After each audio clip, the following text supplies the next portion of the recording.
pastor Gilson, né? Você pode ver, ele é meu irmão, fica aqui um pouquinho. Meu irmão, tá? Pode ver, ele igualzinho eu.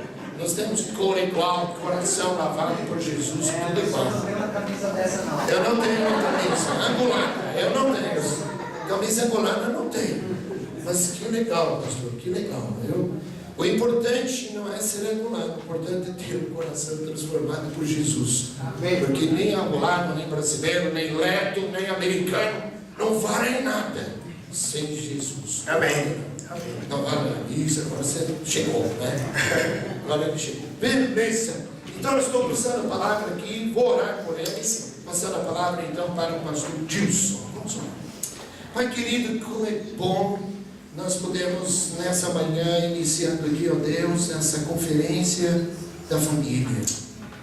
E pensando, Pai, sobre o relacionamento conjugal.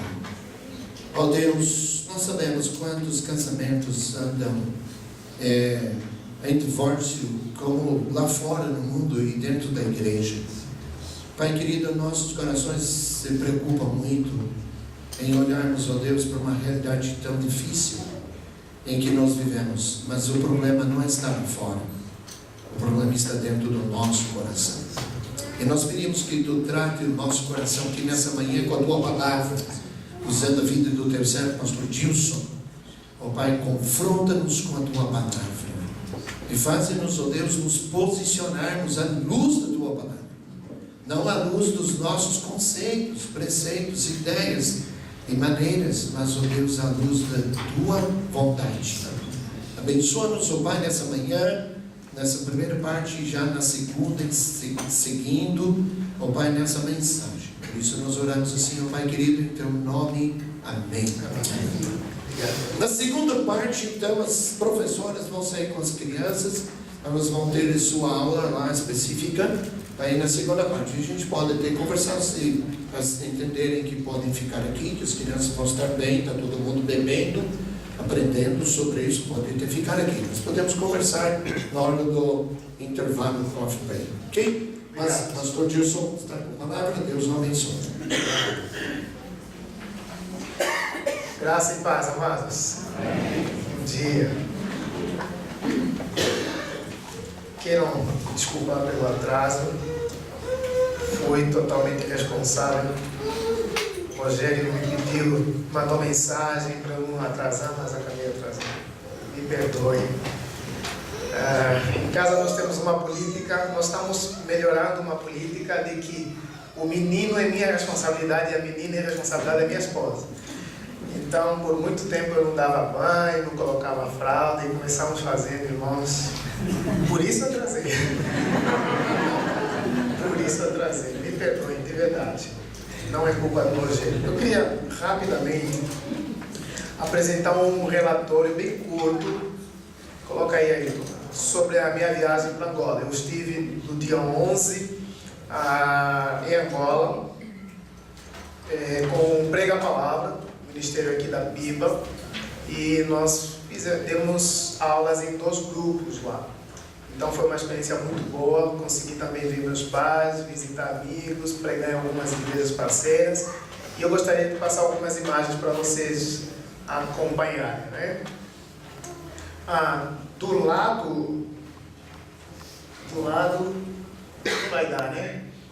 Não tá dá para ver bem, não tá, né? Então, desse lado é um grupo da Igreja Batista da Paz, uma igreja classe média, na verdade. Essa igreja deve ter 300 e poucas pessoas, maioritariamente universitária. Então, uma igreja classe média aqui. Aqui na segunda semana nós estamos ensinando o livro de 2 Timóteo para pastores e líderes. E desse lado que não dá para ver absolutamente nada, porque eu não sou bom com PowerPoint, mas eu vou deixar isso para o Ailton, vou deixar o relatório aqui. Tem 35 pastores da IEBA, uma denominação, e IEBA significa Igreja Evangélica Batista de Angola, e nós também demos aula para eles, 2 Timóteo, e eu também ensinei o livro de Malaquias, uma parte do livro de Malaquias quando falando de sacerdotes. Então foi uma experiência muito boa com os pastores, e o cuidado lá, a delicadeza lá para os pastores é o fato de eu ser muito novo e estar ensinando para eles. Então tive que ter muito cuidado, muito trato e tal, porque isso é muito forte na cultura, né? Normalmente o menor não ensina o maior, é sempre o contrário. Então foi uma experiência muito boa, até para o meu próprio coração, sabe? De trazer o conhecimento de maneira cuidada, polida, para que possa edificá-los. Aqui eu falei sobre Eclesiastes para um grupo de jovens da Igreja Batista da Paz, foi muito bom. O tema era qual o sentido da vida e eu pude ouvi-los e aprender com eles também. E aqui na mesma igreja, nesse culto, e aqui eu participei de um painel sobre profissões, né? Como escolher sua profissão, como entender que Deus está te chamando para isso, vocação, profissão. Então foi muito legal. Tinha um contabilista, não dá para ver nada, né, irmãos? Só eu que estou vendo daqui, dá para virar assim. Tinha um contabilista, um médico, uma gestora da área de educação, um teólogo e o apresentador. Aqui uma igreja que estava começando quando eu saí de Angola com um rapaz que eu discipulei, um menino, na altura ele devia ter 17 anos, menino muito corajoso. Ele começou com um grupo debaixo de uma árvore e hoje o grupo dele cresceu. E essas fotos que não estão muito boas. E depois eu vou deixar aí para o Ailton melhorar e passar talvez a noite. Irmãos, me perdoem, eu sou ruim com esse negócio de PowerPoint. Então fiquei muito feliz, né, pelo trabalho dele. Ele está no seminário, ele está pastoreando, deve ter 40 pessoas que ele está pastoreando. Ainda não tem um espaço físico, só tem um terreno lá e eles continuam se reunindo nesse lugar. Tem um grupo de mulheres que ele está pastoreando lá também. Esse é o grupo da União Feminina lá. Pessoal muito alegre, eu fiquei feliz. Essa é uma igreja que eu estive falando também, uma igreja que o meu primeiro pastor plantou. Aí eu tive apenas um domingo no país e tinha vários convites para você ir pregar. Vem pregar na minha igreja, vai. Aí eu pensei, que igreja que eu vou aceitar? Fui pregar na igreja do meu primeiro pastor e foi muito bom. Meus pais estão nessa igreja também. Então os caras lá que estavam me ouvindo me viram gatinhar, me viram pequeno, sabe? Foi uma emoção muito... E ainda me chama de pequeno pastor. Pequeno. Faz tempo, cara. Olha pra mim, já sou pai de família, bicho. Mas foi muito, muito bom. Deus trabalhou muito no nosso coração nesses lugares. Esse é o espaço. As crianças, tem os vídeos também. Depois eu vou colocar à disposição. Eu dançando lá com eles. Não dava para me segurar, lembrei daquelas músicas antigas da minha infância, adolescência. Então foi um período muito especial em Angola. Obrigado pelas orações. Meus pais agradeceram os vossos presentes que vocês mandaram para a gente lá. A situação está muito delicada no país. Para você ter noção, eu vi Porsche em Angola. Eu vi Lamborghini em Angola, Hammer. Vocês conhecem essas marcas, hein? E eu vi pobreza extrema. Então é um contraste terrível. Tem um grupo da população, talvez 20% da população, muito ricos. Muito, muito, muito ricos. E a maior parte do povo, pobre. Para você ter noção, chegou um momento que eu não pude comer na primeira semana lá. Eu e o André e os outros professores nos negamos a aceitar a comida, porque ia nos fazer mal, de verdade. Porque o nosso organismo já não estava habituado e a realidade do local onde nós estávamos trabalhando era precária. Tinha quarto para todo mundo, menos para mim. Os brasileiros tiveram quarto, menos para mim. Eu tive que dormir no chão na primeira semana. Mas tudo isso foi uma experiência para trabalhar o meu coração também, de cérebro, né, de fazer a obra de Deus. Tá? Cheguei bem, estou admirado que eu não fiquei doente. Da última vez eu fiquei muito doente, mas eu estou bem, graças a Deus. Eu acho que eu estou bem. Vamos ver. Só estou uma semana ainda também, né? Vamos ver. Então, irmãos, de verdade, do fundo do coração, eu sou muito grato a Deus pelas vossas orações e pela vossa contribuição na nossa vida. Nós temos consciência disso. Nós A igreja de vocês é a igreja que realmente tem comprado as nossas brigas. E nós somos muito gratos por isso, pastor. Eu trouxe um presentinho para você. Trouxe um presentinho depois. Para você não chorar na frente das pessoas, então, já depois. Irmãos, vamos então falar um pouquinho sobre relacionamento conjugal. Abra sua Bíblia no livro de Gênesis, capítulo 12.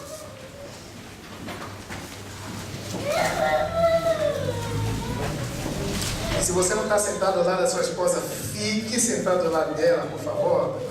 Para pelo menos ela segurar na tua mão na hora de começar a revelação. Amor, não fala nada, fica quieto.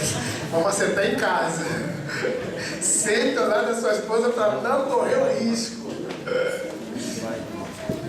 Minha esposa selecionou alguns livros para indicar, então no intervalo vamos tentar colocar uma mesa para os irmãos olharem alguns livros para nós indicarmos também, tá bom? Gênesis capítulo 2, versículo 21 até o 25. 21 a 25.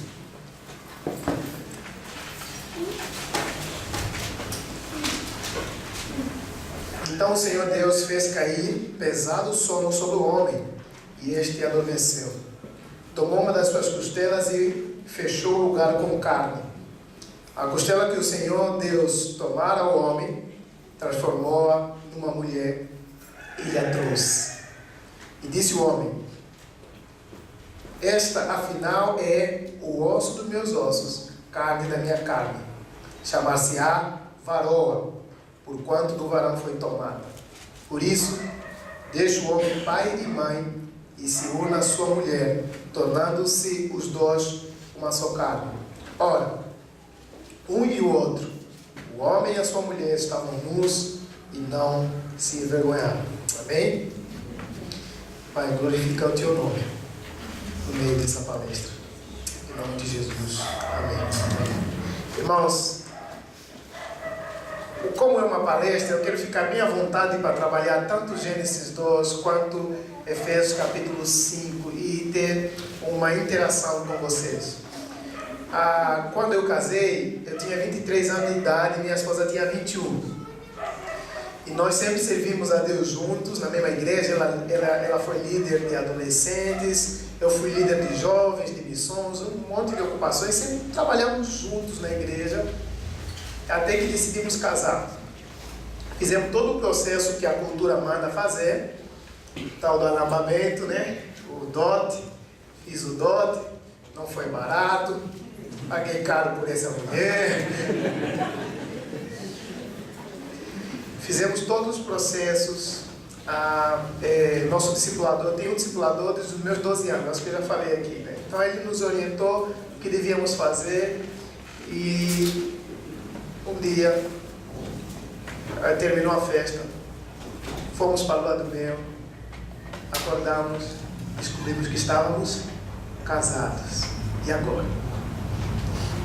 Porque até então nós fazíamos tudo juntos na igreja, mas como solteiros e noivos.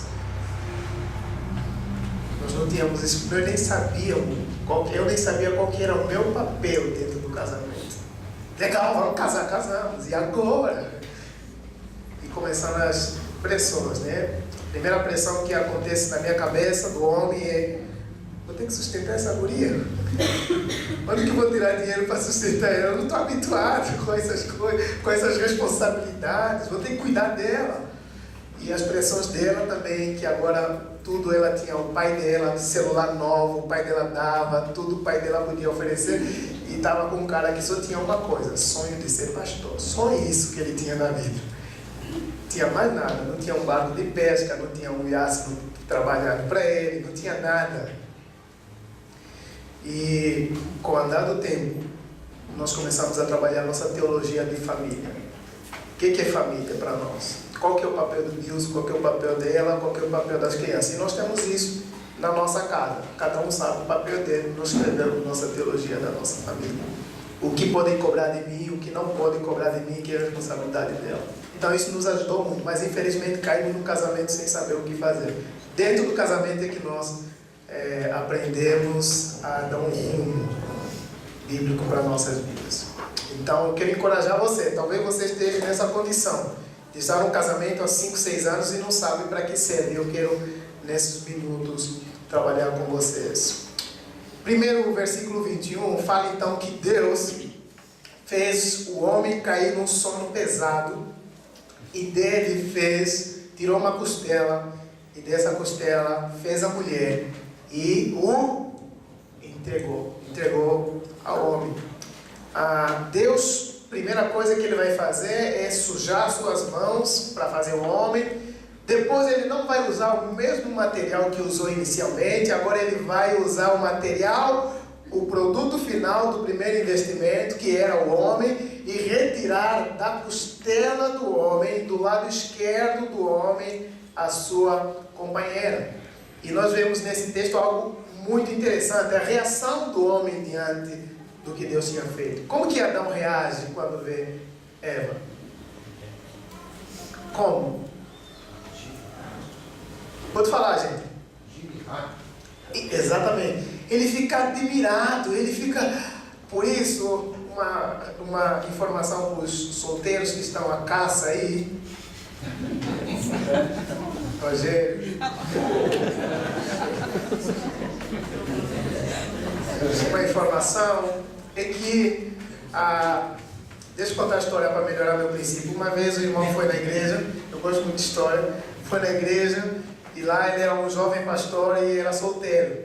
E lá, sabe, ele estava ligado, quem vai ser minha esposa e tal. E tinha uma irmã que estava cantando um hino assim que um anjo. Ele falou, é essa, eu tenho certeza, vou casar com ela. Aí falou com o pastor, gostei daquela menina lá e tal. Olha, em pouco tempo casaram e começaram a viver junto. No primeiro dia após o casamento, ele acordou, abriu os olhos e olhou para a pessoa e falou, canta, meu amor, por favor.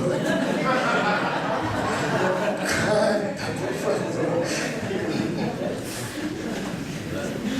Porque ele percebeu que naquele dia ela estava tão gloriosa na igreja, ela estava tão bonita na igreja, e no dia que ela tomou banho, tirou todos os negócios. Ai, canta, por favor, canta para mim, por favor. O homem ficou admirado. Tem essa história aqui, beleza, não conta, né? O que importa é o coração, né? Beleza exterior não conta, o que conta é o coração. Beleza, pra você. Só pra você. Eu escolhi a nega mais linda da igreja. Trouxe pra mim. Quem atrasou, se vira. E Adão fica muito impactado com isso. Depois disso, no versículo 23, ele faz uma declaração. Essa é o osso dos meus ossos, carne da minha carne. E essa declaração mostra para nós a integralidade dessa relação. Não é alguém que a sua matéria é feita com um elemento separado. Ela pertencia a ele e ele pertencia a ela. Por isso ele fala, essa é osso dos meus ossos e carne da minha carne. Você percebe então que Deus fez a mulher justamente para complementar o homem, porque Deus falou, depois que fez todas as coisas e viu Adão, falou, não é bom que o homem esteja só. Então parece que a ideia é que precisava ser complementado. Adão não podia estar só, não é bom. E se Deus disse que não é bom, quem você vai contrariar Deus, filho? Uma vez, numa guerra, um bombardeio e tal, e tinham as pessoas assim caídas no chão, e o médico falou, recolhe todo mundo e vai levar, todo mundo que está aqui está morto, então você recolhe todo mundo e vai levando para nós enterrarmos. Só que um não estava morto, ele estava desmaiado, e naquele momento estavam levando ele acordou e falou, para, eu estou vivo. Eu falei, cara, o médico disse que você está morto, cara, vamos lá, e levaram ele. Então quem é você para contrariar o médico, se o médico disse que você está morto? Deus disse que não era bom que o homem esteja só. Então a mulher é justamente aquela que vai complementar o homem na missão que Deus havia estabelecido. Então qual que é a missão do homem e da mulher? E mais do que isso, Deus também supre uma carência, porque Adão provavelmente estava olhando os animais, macho e fêmea, o cavalo com a égua, o boi com isso, o macaco com a... Isso, vocês é que estão falando. Mas Adão não tinha a doa, não tinha sua Eva, não tinha sua parceira. Então, a missão justamente da mulher é complementar o homem na execução da tarefa que Deus havia estabelecido. E eu queria passar o próximo slide, então. Então você tem um propósito nessa relação. E o propósito inicial é um para o outro e ambos para o Senhor. Adão para Eva, Eva para Adão e os dois para o Senhor. É importante você... Pode voltar para o meu slide, que eu estou me perdendo aqui. É importante você perceber que o relacionamento não é justamente para que um seja simplesmente fortalecido, um seja evidenciado, mas é um doando sua vida para o outro e o outro doando sua vida para o outro. Por isso, quando Paulo escreve em 1 Coríntios 13 sobre o amor, ele vai falar que o amor não é ciumento, o amor... Todas essas características estão apontando o homem a se devocionar a outra pessoa e não se centralizar em si mesmo. Um para o outro e ambos para Deus. Uma coisa que chama a minha atenção na fala da esposa do Bill Graham foi que ela disse o seguinte: se duas pessoas sempre concordam no casamento, certamente uma delas é desnecessária. Quando a gente fala um para o outro e ambos para Deus, você acha que nós temos que fechar em todos os pontos? Você acha que nós temos que concordar em todos os pontos? A esposa de Bill Graham vai falar, não. E a maturidade da relação é saber viver bem em divergências, em pontos de vista diferentes. Veja bem, você não precisa de alguém igual a você para você casar. Case consigo mesmo. Pega a aliança, fala, eu, Tilson Nóbrega, caso comigo mesmo, nessa manhã. Você precisa de alguém justamente que vai complementar você, que vai ajudar você. Então, é interessante, uma das experiências que me frustraram muito quando comecei a pastorear foi o fato de ter do lado da minha esposa muita crítica. Critica a minha pregação, critica... E aí eu falo, poxa, casei com você para você sempre me elogiar, para você sempre falar bem de mim, não é para você começar a me criticar. E nós vivemos desconfortáveis com isso, só que isso é sabotagem. Isso não gera crescimento e maturidade. Então a esposa de Bill Graham está certo, se duas pessoas concordam sempre, em todos os pontos, uma delas é desnecessária. Eu preciso de alguém que discorde comigo. O meu coração precisa disso.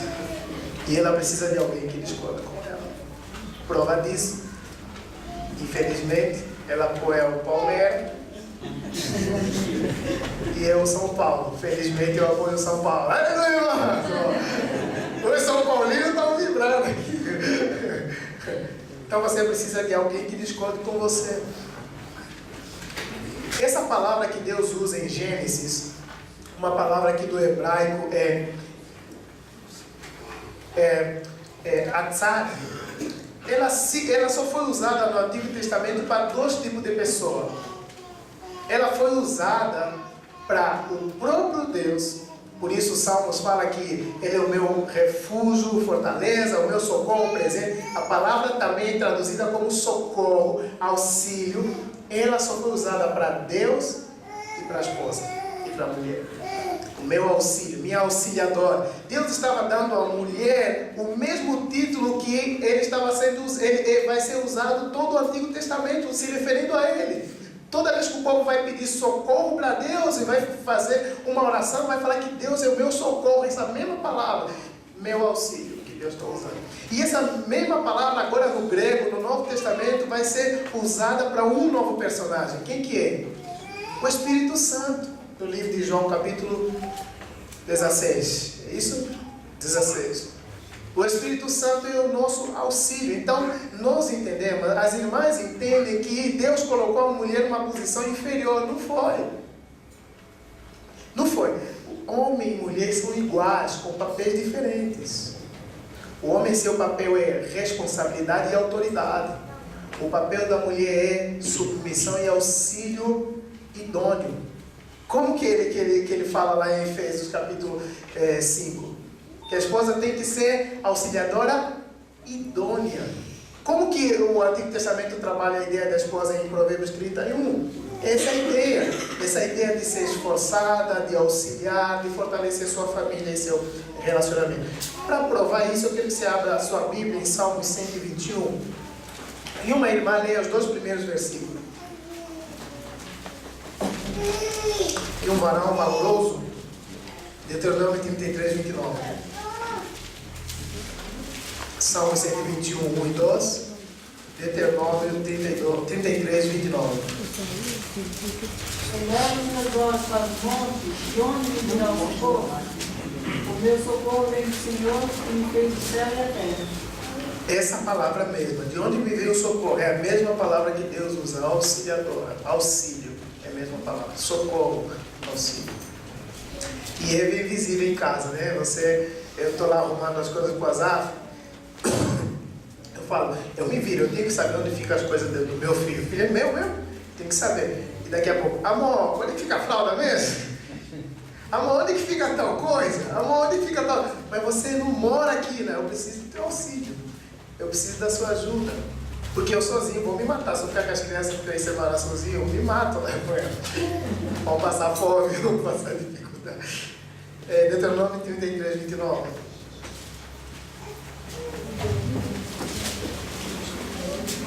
Povo de Israel, como você é feliz, não há ninguém como você, o povo que o Senhor Deus salvou.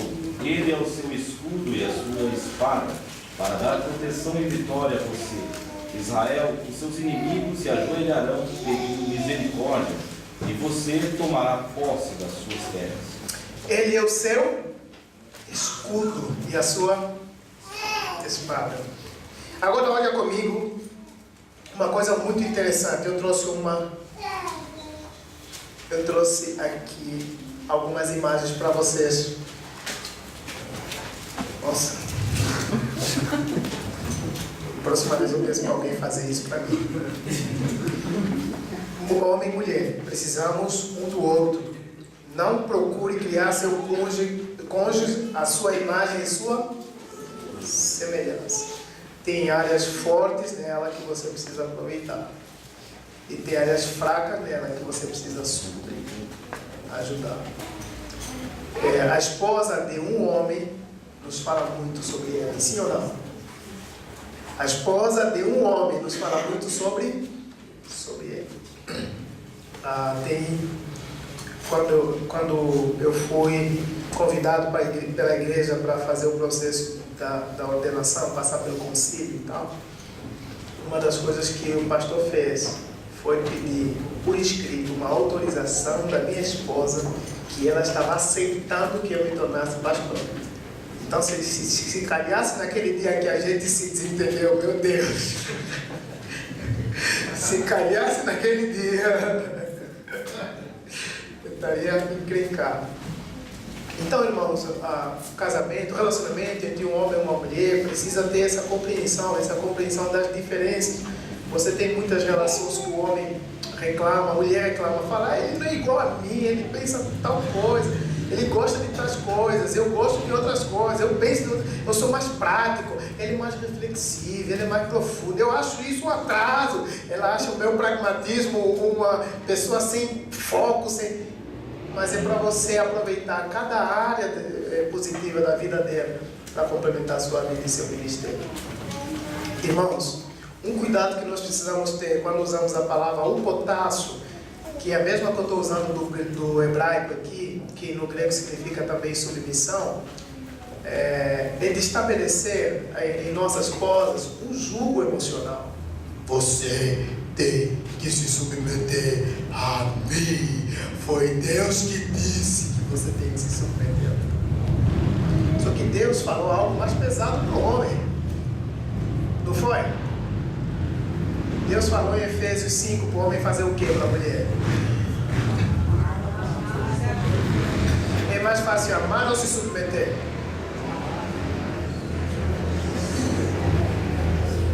O que é mais fácil? Submissão ou amor? Se até o governo que você não concorda, você se submete, você não paga imposto? Isso é submissão. Porque você tem a opção de não pagar? Não, mas se você quiser não pagar, tem consequência, tá bom, mas tem a opção de não pagar? Mas você escolhe pagar, né? Não é submissão? E amar. E não é só um amor qualquer. É um amor com um modelo. Qual que é o modelo? Modelo de Jesus. Você ama sua esposa dessa forma? Não responda para não ter problema em casa. Não me responda, por favor. Nós precisamos compreender que o casamento é justamente uma equipe. Diferente de vários esportes, você tem um deles, que o vôlei, por exemplo, que você tem 2 pessoas de um lado e 2 do outro, e a luta é não deixar com que a bola caia nesse espaço. É isso, né? E tanto um e o outro estão sempre lutando para tirar a bola para que não caia esse espaço. Isso tem que ser o casamento. O casamento precisa ser um trabalho em equipe, tanto a mulher quanto o homem, de se defenderem, de se apoiarem, de crescerem juntos e de glorificarem a Deus juntos. Não pode ser um jogo de competição, que nem Muay Thai, UFC, né? Essas lutas que um precisa derrubar o outro. Alguém tem que estar no chão e alguém tem que estar em pé. Isso não é o casamento. Infelizmente, nós temos vários casos de casamentos que alguém sempre está em pé e alguém sempre está no chão apanhando. Se não apanha fisicamente, apanha verbalmente, uma pressão emocional. E esse não é o modelo. Nós somos uma equipe. Há 3 princípios para você gravar nesses versículos. O primeiro deles é o princípio da exclusividade. Deus falou que fez o homem da costela de Adão e entregou ele para ela. Então, Deus não entregou Eva para 2 homens, não entregou Eva para 3 homens, entregou apenas para Adão. Exclusividade. O relacionamento conjugal precisa ser exclusivo. Eu falo na minha esposa, nunca abra as nossas histórias íntimas, nem para sua melhor amiga, nem para sua, a menos se nós precisamos de tratamento, precisamos ser aconselhados, não estamos conseguindo lidar com alguma coisa e estamos procurando um casal mais experiente, aí sim nós abrimos. Mas não abra as coisas mais íntimas, tipo nossa relação sexual, não abra para ninguém, nem piadas, não abra para ninguém. Por quê? Porque Deus mandou em Gênesis, mostra a exclusividade do homem e a mulher. Nem seu pai e sua mãe devem ter tamanha exclusividade quanto o marido e a mulher. A união entre homem e mulher é mais forte que os elos genéticos, biológicos que unem pais e filho. Então esse princípio você precisa gravar. Você é exclusivamente propriedade dela. Cantares fala sobre isso, né? Eu sou do meu amado e do meu amado. E ela é exclusiva para você. Nós temos que ter alguns cuidados nas piadas, nas brincadeiras, nos elogios. Às vezes eu percebo na igreja, fico olhando e vejo que muitas esposas elogiam mais. Outras pessoas elogiam o pastor da igreja, elogiam o ministro de louvor, elogiam o Rogério, só não elogiam o marido dele. Só não elogiam o marido dele. O pastor é legal, o pastor, então. O marido dele. Esse aqui? Cuidado com isso. O segundo princípio é, ainda sobre a exclusividade, deixa eu dizer uma coisa que atrapalha a exclusividade do casal. Isso. Opa, não estou voltando. Isso aqui. Filhos. Tem casais que estão o tempo todo, o dia todo, em função dos e não tem tempo para namorar, não tem tempo para conversar, não tem tempo para pastorear o coração do outro, não tem tempo, porque os filhos estão sempre atrapalhando. Os filhos estão sempre precisando de alguma coisa. Papai, precisa de tal coisa. Papai, precisa daquilo. Mamãe precisa... Não, agora é tempo da mamãe e o papai. Vai para o quarto e fica lá. E se desobedecer ao pai. Porque esse é tempo da minha... Tua mãe é minha namorada, é minha mulher. Para com isso, você viu depois. Quem que é você? Quem que é você? Me fala. E às vezes a interferência de outros familiares. A sogra, por exemplo.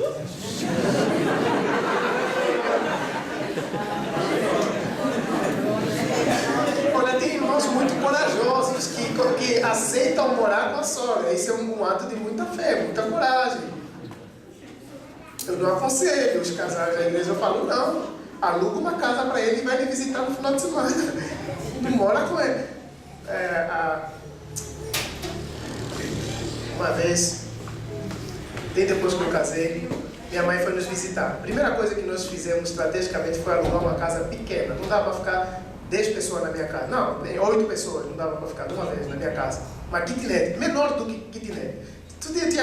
E a sala era dividida com uma cortina, né? A sala da cozinha era dividida com uma cortina e do quarto era dividida com uma cortina. Então você ia lá, 5 da tarde, você sozinho sabia que tinha que ir embora, porque não tinha espaço para você dormir aí. Só tinha espaço para ele e minha mulher. E outra coisa que nós fizemos, nós compramos 2 garfos, 2 facas e 2 pratos.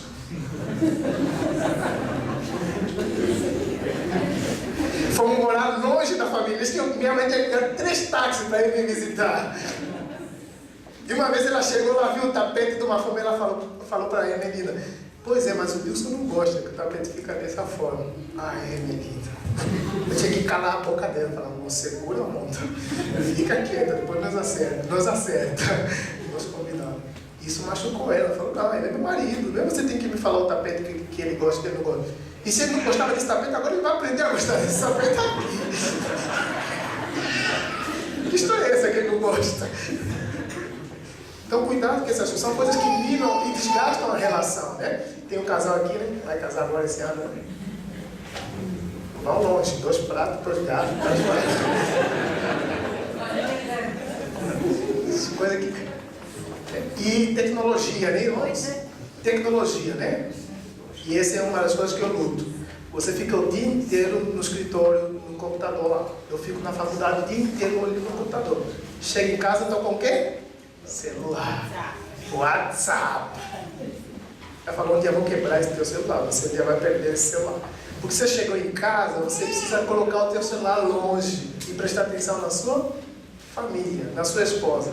Perceber o que ela está vestindo, o cabelo que ela está usando hoje. Minha esposa sempre muda o cabelo dela. Você tem que estar ligado. Às vezes ela está roxa, às vezes está laranja, outro está azul. Eu fico feliz que não me gasta nada. Então, amém. Vai fazendo. Vai fazendo. É. Então, tecnologia também atrapalha a relação dos dois. Um outro princípio é o princípio da fidelidade que você vê no texto. O princípio da fidelidade é que Deus fez o homem e a mulher para viverem uma aliança entre eles. Um para o outro e o outro os dois para Deus. Tem que haver fidelidade em tudo. Fidelidade não é apenas quando você comete adultério. E deixa eu abrir um parênteses para uma brincadeira aqui. O cara me perguntou se eu creio em pena de morte. Eu falei, claro, tem dúvida. Mas em que caso, pastor? Eu falei, em caso de adultério. Está lá, Deuteronômio capítulo 22, 22. Abre lá o que ele fala, Deuteronômio 22, 22. Em caso de adultério, mata os dois, está lá. Mata os dois. Alguém achou Deuteronômio 22, 22? Só uma brincadeira aqui, uma nota de rodapé.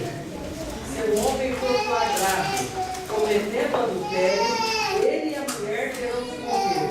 Desse modo, vocês eliminarão o mal do meio de Israel. Aleluia! Então, irmãos, se unir a sua esposa envolve também fidelidade, laços emocionais fortes. Você precisa saber, ter informações íntimas sobre seu esposo, sobre sua esposa. Você não pode ter uma pessoa que conhece mais a sua esposa do que você, ou seu esposo do que você, não pode. Isso é fidelidade. Isso é uma aliança emocional. Os dois corações estão envolvidos, os vossos sentimentos estão envolvidos e a vossa vida espiritual está envolvida. Fidelidade. E o último princípio, então, para terminarmos esse momento aqui.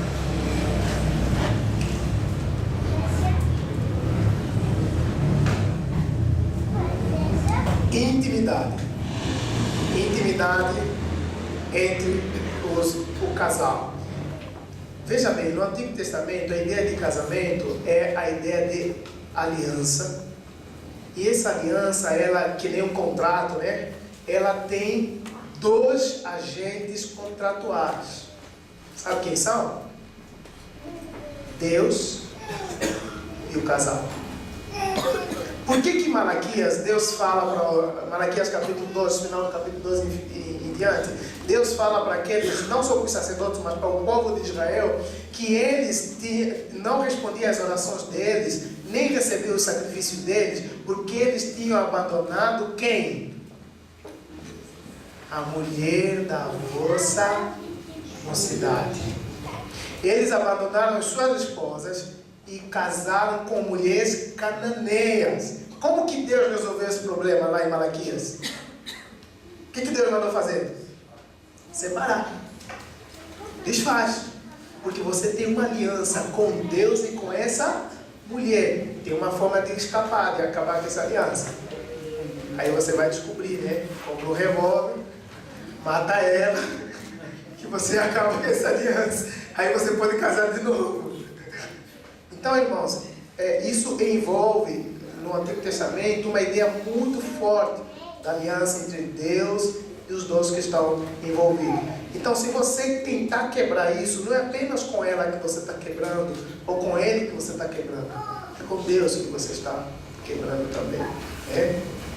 Então, nós precisamos disso. Nós precisamos de intimidade. Alguns conselhos que Emelida separou para as mulheres e eu separei para os homens. Vamos lá. O primeiro, você critica seu marido na frente dos colegas ou dos irmãos? Pare com isso agora. Tá bom? Respeite seu marido, com suas fraquezas, com suas dificuldades. Respeite seu marido. Segundo, isso é Emelida falando, tá bom? Depois eu vou dar os conselhos dos homens. Você o desmonta quando diz. Você o desmonta quando diz que você é igual ao seu pai. E o pai é um modelo negativo. Você fala assim para ele: você é igualzinho ao teu pai. E às vezes o pai é um modelo negativo. Você faz isso. Não faça mais isso. Você consulta eles nas decisões que você toma? Ou você fala: não, eu sou independente. Eu faço, nem porque casamos que nós temos que tomar decisões juntos. Eu conheci um casal lá no sul que eles moram em apartamentos diferentes. Ela tem o apartamento dele, ele tem o dele. Aí fala: vamos morar junto? Falou: não, vamos morar junto no mesmo. Ela falou. Aí ele falou: não, vamos morar junto no mesmo. E até hoje não resolveram essa questão. E eles se dizem casal. Você faz comparações com outros homens, igual eu já falei. O fulano é mais íntegro, o fulano é mais bonito, o fulano é mais inteligente, o fulano... Não faça isso. Você elogia outros homens além de seu marido. Você reclama muito o fato que ele não dirige o culto doméstico. Ah, pastor, poxa, minha família seria outra coisa se o meu marido fizesse como o pastor faz na casa dele, toda semana, um culto doméstico, nos ensinar a Bíblia e tal. Você faz isso? Não faça mais. Uma estratégia que uma esposa de pastor fez, que o cara não fazia os cultos em casa, e ela ficava muito desconfortável com isso. Então ela pegou a Bíblia do marido e colocou na mesa. E quando terminaram o jantar, ela recolheu os pratos e pegou a Bíblia e colocou no centro da mesa. Ele lá olhando tudo, né? Aí ele se tocou, ela está querendo me ensinar que depois do jantar nós precisamos meditar, precisamos ler a palavra de Deus. Ela não precisou falar: ah, você lá na igreja, parece até que é um super-homem, chega aqui em casa. Então, não precisou constrangê-la, não precisou ofendê-la. O papel dela não é isso. O papel dela é ser auxiliadora. Está faltando? Está tendo uma dificuldade? Então você vai lá e ajuda e supra. Agora vamos... E outras coisas que ela falou. O relacionamento do casal deve ter interdependência, os dois dependerem um do outro, submissão e algumas perguntas. Você, mulher, entende que submissão é um ato para a glória de Deus? Ou você fala assim, de novo essa conversa de submissão? Irmãs, entenda uma coisa, toda vez que você submeter o seu marido no Senhor, você está glorificando o nome de Deus. Isso vale para os homens. Irmãos, toda vez que você amar sacrificialmente sua esposa, você está glorificando o nome de Deus. Você oferece submissão como um presente para o teu marido? Nós não somos impactados por mulheres geniais, muito inteligentes, muito... Não. Todo homem é apaixonado por uma mulher obediente. Sim ou não, irmãos?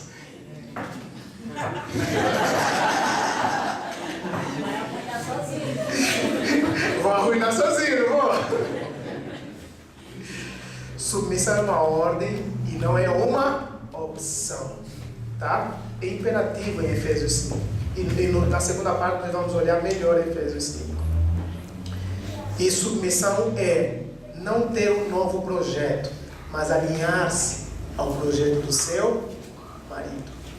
Não é você ter um novo projeto de vida, mas é vocês terem um único projeto e que você está alinhada a esse projeto. As feministas não se matam depois disso, né? Submissão é respeitar o seu marido. Agora vamos para os homens. Pode pular tudo isso para os homens. Isso. Primeiro, marido, amai as vossas mulheres como Cristo amou a igreja e por ela se entregou. Tem dúvida como Cristo amou a igreja e como se entregou? Leia Marcos capítulo 15, tá bom? E veja todo o caminho da cruz. Como que foi todo o caminho até a cruz? Marido, Efésios 5, 28 diz: assim os maridos devem amar suas mulheres como a seu próprio corpo. Quem ama a sua mulher ama-se a si mesmo. Eu tenho um amigo que ele começou a deixar o cabelo crescer. E aí ele começou cuidando do cabelo, comprava produto e tal. E um dia eu fui na casa dele, entrei no banheiro, eu vi tantos produtos de cabelo e tal. Eu falei, isso é de quem? É seu ou da sua esposa? Ele falou, não, isso é meu. Eu falei, cadê o da sua esposa? Tinha 2 garrafinhas, acho que era um shampoo e um condicionador, alguma coisa assim. Eu falei, bicho, você gasta mais dinheiro com o seu cabelo e o cabelo da sua esposa está assim, parece que houve uma guerra na cabeça dela. Que é isso? Eu falo, não, né? Nós temos que ficar bem ajeitado. Eu falei, vai passear, você é um egoísta, cara. É sua esposa que você tem que gastar seu dinheiro. Não é com você que você tem que gastar seu dinheiro. Gente, minhas roupas eu compro no brechó. E quando compro, a maior parte das vezes alguém na igreja lembra e me dá 2 calças e uma camisa. Mas eu gasto meu dinheiro comprando roupa para ela, comprando alguma coisa para ela. É ela que tem que estar linda, buscar a esposa desse cara. É só para isso também, irmão. Só até aqui. Maridos, 1 Pedro 3,7 diz: ó maridos, comportai-vos sabiamente no vosso convívio com as mulheres. Por que Pedro fala para ter sabedoria conviver com as mulheres? Porque o negócio não é fácil, irmão. O negócio não é fácil. A cabeça da mulher é diferente da nossa. Então, tenha sabedoria, a maneira como você vai lidar com sua mulher. Maridos, amai as vossas mulheres e não a tratai com aspereza. Colossenses capítulo 3, versículo 19. Não seja grosseiro, que nem um cavalo selvagem, né? Grosso e palavras violentas em sua esposa, quando está com raiva e dominado por esse sentimento. Tenha sabedoria, tenha jogo de cintura, para como lidar com ela. Vós todos considerai o matrimônio com respeito, conservai o leito conjugal imaculado, porque Deus julgará os impuros e os adúlteros. Eu gostaria de terminar essa primeira parte aqui. Você já anota as suas perguntas, olha os livros que nós trouxemos lá atrás, e na segunda parte vamos conversar mais do que apenas eu falar. Tudo bem? Obrigado, irmãos.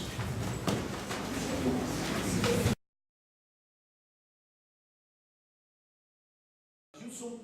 Pastor Gilson, pode assumir aqui a palavra, se abriu. Obrigado. Irmãos, o primeiro livro então é este, do Davi Merck. 101 ideias de como paparicar seu marido. Então, irmãs, nota aí esse tema, um livrinho pequeno. Vai comprar de presente, isso mesmo. Se elas não comprarem, irmão, compra você e pega de presente. Fala você, fala. A partir de semana que vem, eu vou trazer vários desses livros sobre família, inclusive esses, para ir vendendo no nosso intervalo e depois também. Então, a partir de semana que vem vai ter vários para os irmãos poderem adquirir também. Você, A Jane quer um desse aí. já bota o nome deles aí na lista e traz. Tá bem já? Cara, nós podíamos ser negociantes de livro, cara, ia dar certo, cara. Irmãos, esse livro, você fala assim, pastor, eu tenho dificuldade com leitura muito densa e tal. Livrinho pequeno, não tem desculpa para você não ler, tá? Só se você não quiser investir no seu casamento mesmo, tá? Então, compra esse livro do Davi Merck. Na verdade, o Davi Merck é o maior especialista em família e tudo que você puder ler e ouvir, que ele fala nessas áreas, vale a pena, tá? Hoje como é o início da conferência, está assim meio fraquinho, mas não se preocupem que vai vir o Mark Ellis, vai vir o Ben, o negócio vai subir, o nível vai subir, tá? Não se preocupe com isso. Essa aqui eu recomendo para quem vai casar. Não case sem ler esse livro. Irmãos, é verdade.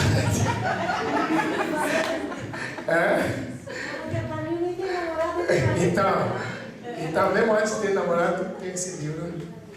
Esse livro é Quando Pecadores Dizem Sim. Eu li esse livro. A ideia do autor aqui é que são 2 pecadores que estão indo para o altar. Não pode esquecer isso. São 2 pecadores. E pecadores fazem o quê? Pecam. E como você vai lidar com isso no casamento? As frustrações, as decepções.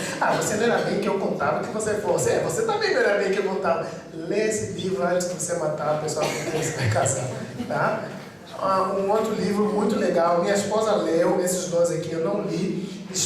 Uma esposa para Isaac. Ela fala que foi o melhor que ela leu, encorajou muito a vida dela sobre esposa de pastores e líderes. Um livro muito bom. Ele é assembleano, tá? Você não tem dificuldade com isso? Tem algumas literaturas boas. É assembleano. Ela é a esposa de um pastor assembleano que está no ministério há mais de 30 anos. Tem muito para nos ensinar. Então, se é esposa de algum líder, vai casar com um líder, compre esse livro antes de acabar com o ministério dele. Mulheres em Apuro. Livro muito bom, porque mulher faz um monte de coisa ao mesmo tempo, não faz? Tem que cuidar do filho, da cozinha, de não sei o que, e fala, quanto tempo eu tenho para investir na minha vida espiritual? Esse livro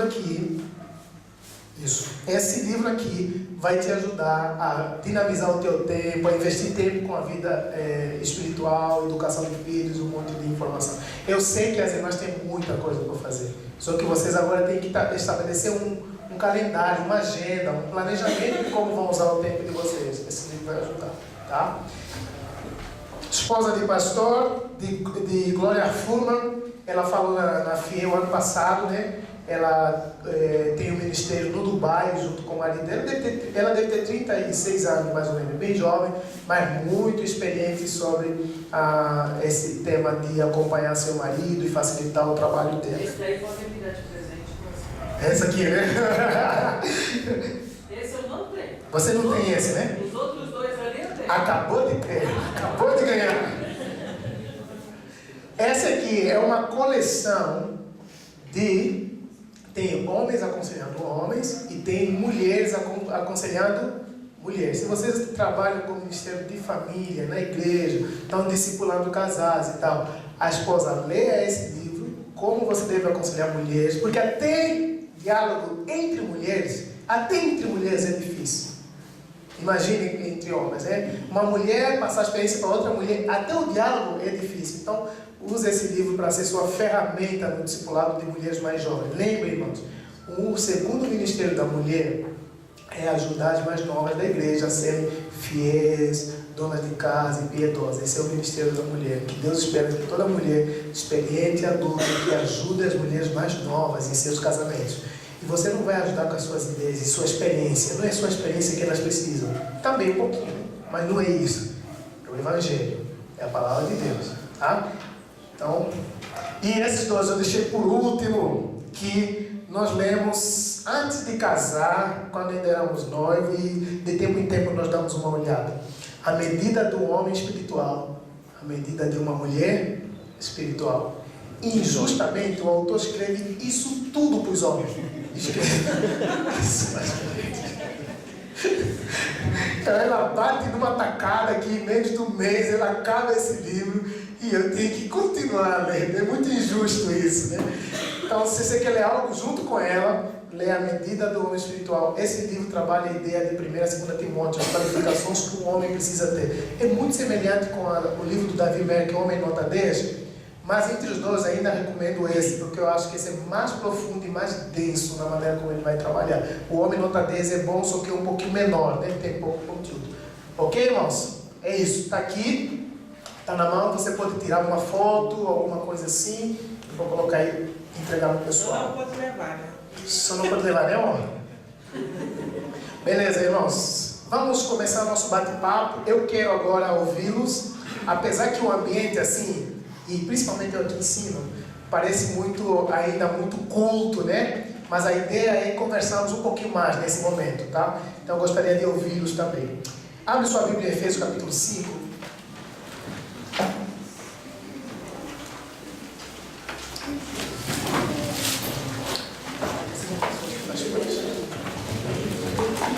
Já passei isso aí.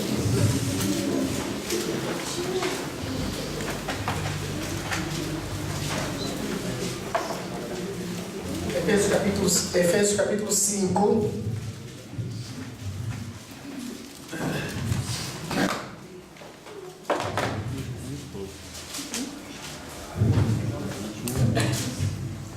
Versículo 22.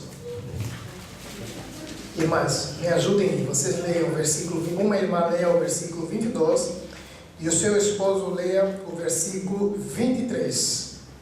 Esposas, sujeitem-se cada um a seu marido, como ao Senhor. Porque o marido é o cabeça da mulher, como também Cristo é o cabeça da igreja, sendo este mesmo Salvador do corpo. Continue, uma irmã leia o 24 e um irmão, esposo, leia o 25. Porém, a igreja está sujeita a Cristo, assim também as mulheres sejam em tudo submissas ao seu marido. Maridos, ame cada um a sua esposa, como Cristo amou a igreja. Ele entregou a vida por ela. Um irmão leia o 26 e outro irmão o 27. A fim de torná-la santa, purificando-a ao lavá-la com água por meio da palavra. Assim o fez para apresentá-la a si mesmo como igreja gloriosa, sem mancha, pulga ou qualquer outro defeito, mas santa e sem culpa. 28 e 29. Homens, assim também os maridos devem amar a sua mulher como ao próprio corpo. Quem ama a esposa, a si mesmo se ama. 29. Homem, Pois ninguém jamais odiou o próprio corpo, antes alimenta o que dele cuida, e assim também Cristo em relação à igreja. ok. Até aqui. Irmãos, uma coisa importante que você tem que entender na leitura desses textos é que a ordem principal dessa sequência de eventos está no versículo 18. O que diz o versículo 18? E não vos embriagueis com vinho, no qual há dissolução, mas enchei-vos do Espírito. Enchei-vos do... E depois ele vai falar como? Falando em salmos e tal, se tratando bem uns aos outros. E depois ele vai trabalhar a mulher. E depois ele vai trabalhar o homem. Mas o imperativo principal está no versículo 18. Para viverem em Espírito. Para serem cheios do Espírito. Não os embriaguei com vinho. É só um contraste cultural que ele está fazendo. É só um contraste cultural. naquela época, os pagãos viviam nos cultos públicos, com bebedeiras, imoralidades. Paulo está falando, não sigam esse modelo, mas sejam cheios do Espírito, andando em... Olha o versículo 19 e 20, que vai dizer... Falando entre salmos, entoando e louvando de coração ao Senhor, hinos e cânticos, dando graças a Deus. E o versículo 21 fala o quê? Só o homem se sujeita, só a mulher se sujeita uns aos. No versículo 21 ele vai dizer: sujeitai-vos uns aos outros no temor do Senhor. Agora ele vai começar a regular a relação da mulher com o homem, a relação do homem com a mulher, e no capítulo 6 ele vai regular a relação do homem com seus filhos e seus filhos com os seus pais. Mas o princípio principal está lá, princípio principal. Isso é um pleonasmo, né? Mas a ideia principal está lá em cima, no versículo 18. Então a pergunta é: como eu posso ter um casamento feliz? Seja cheio do Espírito. Como eu posso ter um relacionamento saudável? Seja cheio do Espírito. Essa é a resposta. Seja cheio do Espírito. Mas como é que eu posso ser cheio do Espírito? Porque você fala hoje, seja cheio do Espírito, e vão subir em cima das cadeiras, uns vão subir nas paredes. Não é. Como é que é ser cheio do Espírito? Olha comigo, versículo 19.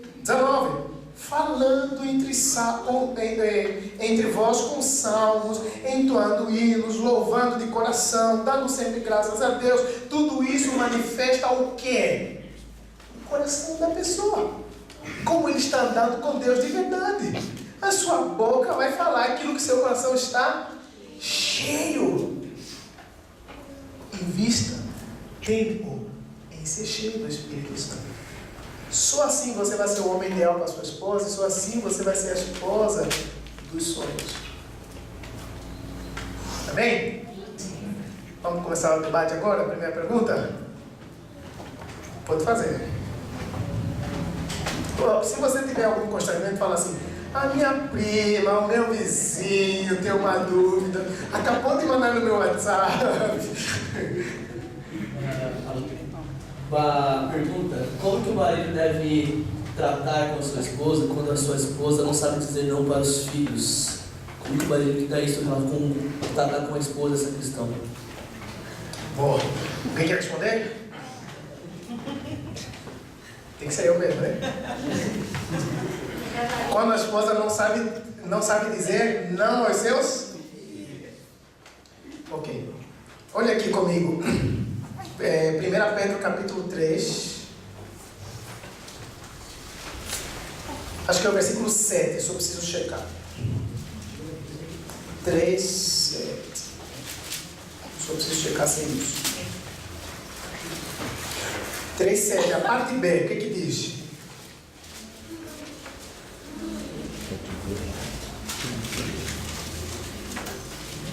O que que diz? Irmãos, Pedro fica entre Gênesis e Apocalipse. Você vai achar de alguma forma. Tá? Você vai achar. Se esforça um pouquinho mais. Dando uma mulher como um vaso mais fraco, como sempre vós os seus cordeiros, da graça da vida, para que não sejam impedidas as vossas orações. Isso é profundo. Irmãos, eu ensino para você. Sua esposa é terrível. Ela tem um temperamento muito forte. Tudo que está na cabeça dela, ela acha que está certo e tal. Se você for no mesmo temperamento, no mesma forçada de braço, você vai conseguir ensinar sabedoria nela? Você vai coabitar com sabedoria com ela? Não. O grande problema é que nós, cultura brasileira, angolana, influenciada pelos portugueses, é que nós entendemos que a autoridade tem a ver com força. Mas a autoridade, na verdade, tem a ver com influenciar. Olha para trás dele, quem está seguindo você? Tem um monte de pessoas seguindo. Ah, você é um líder. E você precisa liderar sua esposa, precisa influenciá-la com palavras amáveis. Amor, isso está errado, você está fazendo. Eu não estou dizendo que você tem que ser frouxo e baratear o evangelho, mas você tem que ter uma comunicação que ela entende. Se você for duro com ela não vai entender essa comunicação, ela é pecadora. O que ela mais sabe fazer é ser pecadora. E se você for duro com ela vai reagir. É natural, nós reagimos. Se você for duro comigo, a minha tendência, o meu coração é fazer o quê? Reagir contra você. Então tenha uma comunicação que facilite o ensino dela.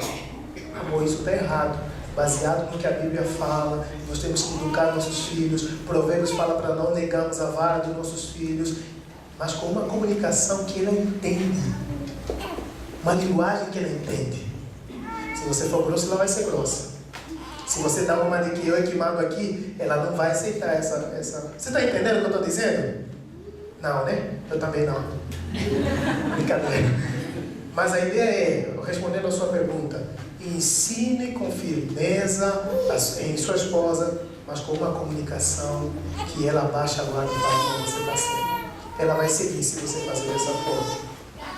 Por isso Pedro fala, coabitai com ela com sabedoria. Sabedoria é justamente isso, saber usar, aplicar a inteligência, saber aplicar o conhecimento.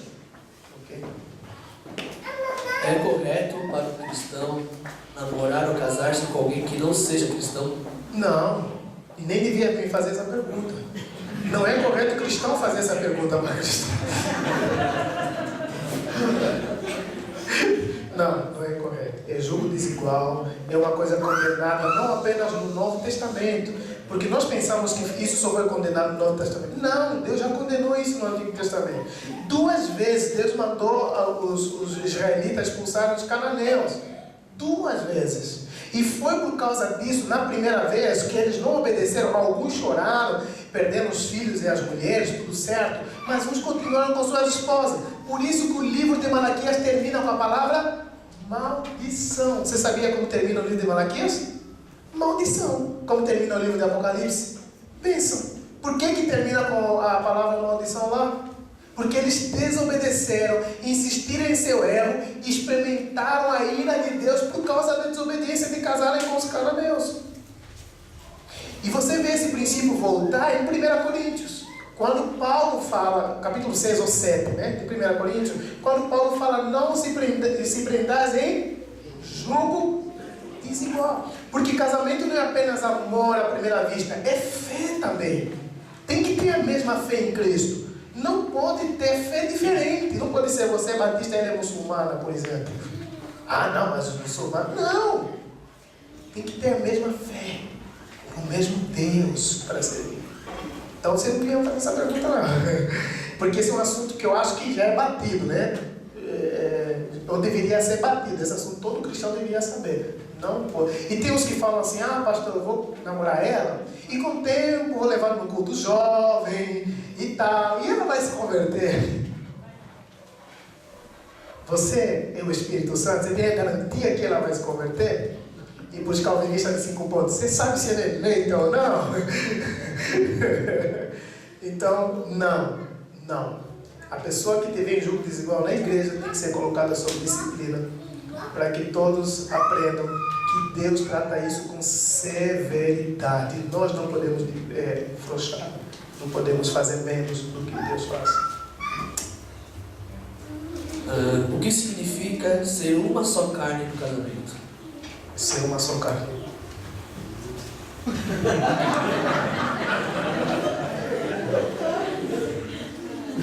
Intimidade, exclusividade. Apresentei os 3 princípios aqui, né? Uma só carne significa intimidade, fidelidade e exclusividade.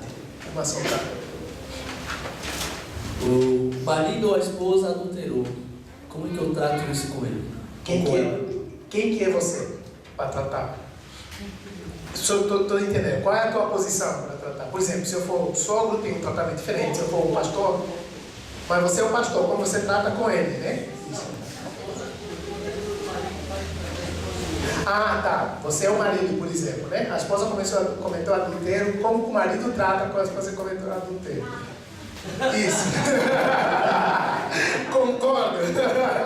Deuteronômio 22, né? Mata. Irmãos, eu creio, baseado no texto de Mateus 18, que o plano original de Deus sempre foi reconciliação.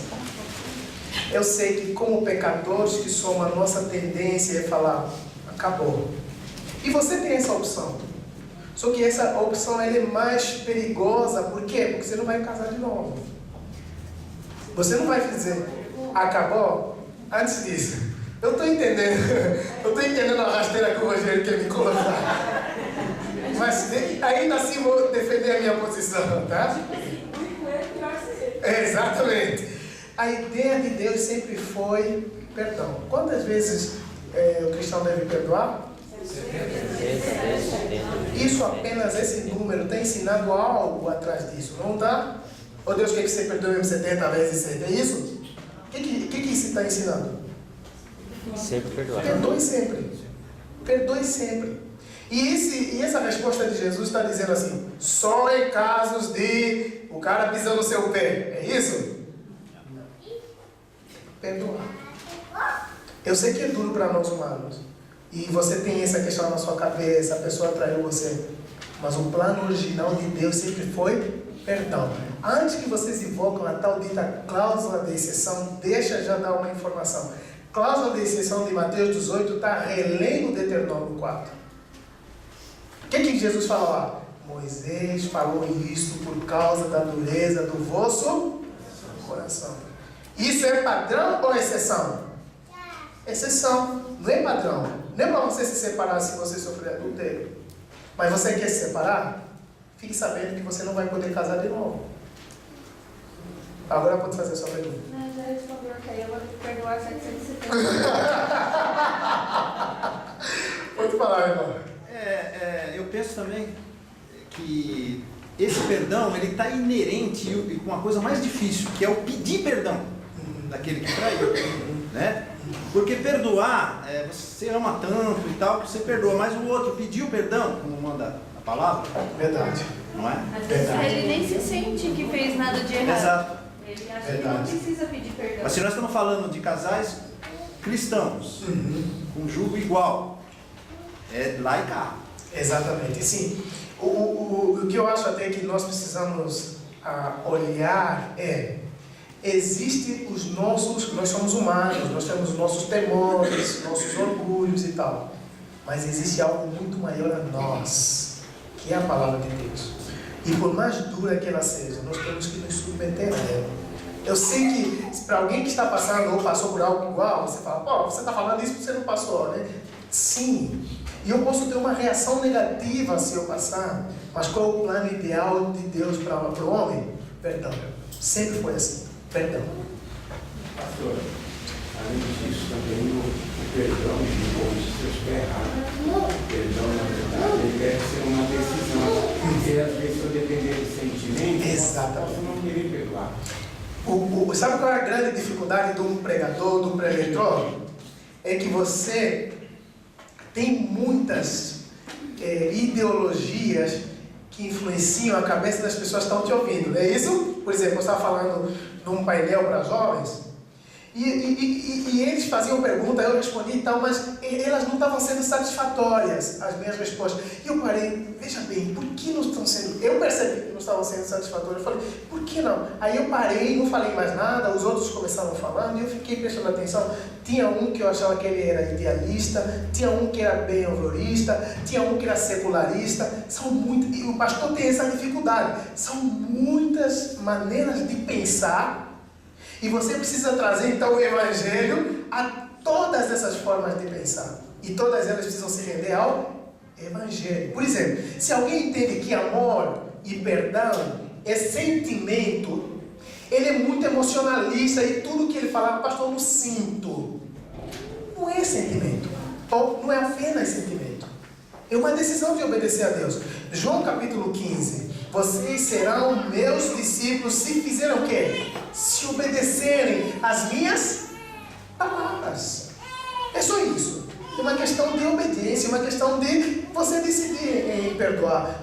Jesus mandou perdoar? Eu vou perdoar. Mas isso está me desconfortando? Está. Agora eu vou lutar com Deus para tratar essa ferida no meu coração. Para tratar esse sentimento no meu coração. Essa é a luta de todo pastor, é essa. é trazer o Evangelho num contexto que existem muitas outras influências permeando a cabeça e o jeito de pensar. Você fala, por exemplo, amor para algum, ele na cabeça dele entende sentimento, o outro na cabeça dele entende corretamente decisão, o outro, cada um tem vários conceitos ou definições sobre esses conceitos, né? Mas espero não ter te confundido mais ainda, né? Mais perguntas? Quando você falou sobre julgo desigual, mas quando um casal, uma pessoa crente já cometeu o erro de casar com um incrédulo e chega à igreja, como tratar isso também? E agora, o que faz? Me façam lembrar o texto no Novo Testamento que trabalha isso. É Pedro. Olha aí, Lucas. Uma vida santificada como as palavras. Isso, esse texto. Esse é 1 Coríntios 7. Eu acho que esse é 1 Coríntios 7. 1 Coríntios 7. Então é esse mesmo. É. Vamos lá olhar 1 Coríntios 7. Tem Pedro, né? Então, qual que é o de Pedro? Eu não sei se esse você quer, mas 7,17. Pode ler, Lucas. Cada um continue vivendo na situação em que o Senhor o colocou e cada um permaneça quando estava quando Deus o chamou. Essa é a minha regra para todas as igrejas. Boa, essa também. Mas eu acho que Pedro vai ser mais claro. Vai falar especificamente para pessoas que casaram com um cônjuge ímpio, né? Ele vai falar que com o testemunho do crente a outra pessoa pode chegar à salvação. É 1 Coríntios 7, 14 e 15. 14 e 15? É isso mesmo. Ô, Lucas, você estava na frente. É isso mesmo. Começa no 14, Lucas. No 13. E se uma irmã for casada com um homem descrente e ele estiver disposto a continuar vivendo com ela, não se separe dele. Pois o marido descrente é santificado pela esposa e a esposa descrente é santificada pelo marido. Do contrário, os filhos seriam impuros, mas eles são santos. Isso. Está aí a resposta, né? Você vai separar? Paulo está dizendo o quê? Não. Agora, você tem que ter um bom testemunho. Tem que ser crente de verdade para alcançar o coração. Isso aconteceu com meu pai e minha mãe, né? Eu fui o primeiro a aceitar Jesus, ou a ser aceito por Jesus, se não me definir qual das respostas eu vou dar. Aceitar Jesus ou ser aceito por Jesus. Depois levei meu irmão se converteu num dos dias, eu estava pregando para jovens lá, e aí eu fiz o apelo, daqui a pouco, quem veio lá na frente? Meu irmão, nem o irmão do cara era crente, né? O cara que estava ensinando. Depois minha mãe também foi para Cristo, mas o meu pai nunca. Eu fazia cruzadas evangelísticas, conferências, reunia muita gente, multidões, eventos assim grandes, pregando a palavra e tal. Meu pai apoiava, era nosso motorista, nos ajudava, mas nunca ele tinha aceito Jesus. Um dia eu confrontei ele com o texto de Jeremias, falei, ele chorou, falou: filho, eu entendo isso que você está falando, mas eu ainda tenho dificuldade no meu coração. Falei, beleza. Mas agora, ele não sei se está crente, mas ele está indo na igreja todo domingo.